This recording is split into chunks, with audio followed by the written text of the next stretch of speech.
آج 25 رجب المرجب عرس مبارک خادم خاص حضور سرکار غریب نواز حضرت خواجہ سید فخر الدین گردیزی رحمۃ اللہ علیہ، آپ غریب نواز کے پھوپھیزاد بھائی بھی ہوتے ہیں اور غریب نواز کے پیرزاد بھائی بھی ہوتے ہیں۔ غریب نواز کے ساتھ حضرت خواجہ سید فخر الدین گردیزی رحمۃ اللہ علیہ ہند تشریف لائے اور آپ نے اس طرح سے خدمت کی کہ پوری زندگی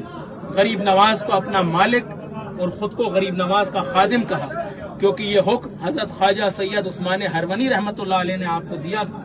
کہ اے فخر الدین، میرا معین الدین ایک دیار غیر میں جا رہا ہے جہاں پہ کوئی بھی اس کا حامی و مددگار نہیں ہے، لہٰذا آج سے معین الدین کی خدمت میں اس طرح سے رہنا جس طرح سے آج تک تم نے میری خدمت کی ہے۔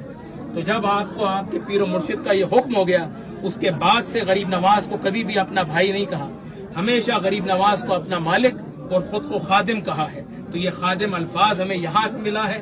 اور آپ نے ایک وصیت کی کہ میرے مزار پہ سے غریب نواز کے آستانے کی دیوار کو اٹھانا، کیونکہ اگر یہ روزہ غریب نواز کے آستانے کے اندر ہی ہوتا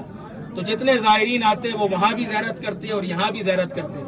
تو آپ کو یہ برداشت نہیں تھا کہ مالک کے سامنے کوئی غلام کو چومے۔ تو یہ غلامی کا وہ ثبوت، وہ نسبت ہے کہ تا قیامت تک کے لیے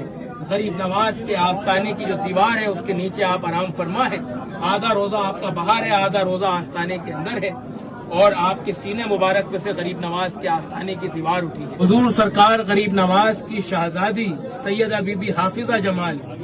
جن کا روزہ غریب نواز کے آستانے کے باہر صحن میں ہے،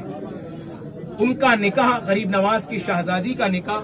حضرت خواجہ سید فخر الدین گردیزی رحمۃ اللہ علیہ کے بڑے صاحبزادے حضرت خواجہ سید رضی الدین مسعود رحمۃ اللہ علیہ سے ہوا،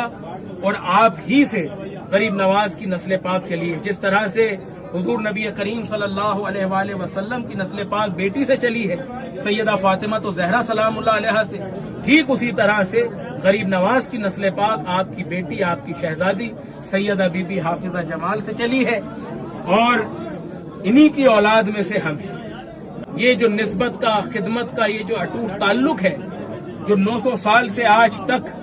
تمام اولاد حضرت خواجہ فخر الدین گردیزی رحمۃ اللہ علیہ اسی منصب پر غلامی کے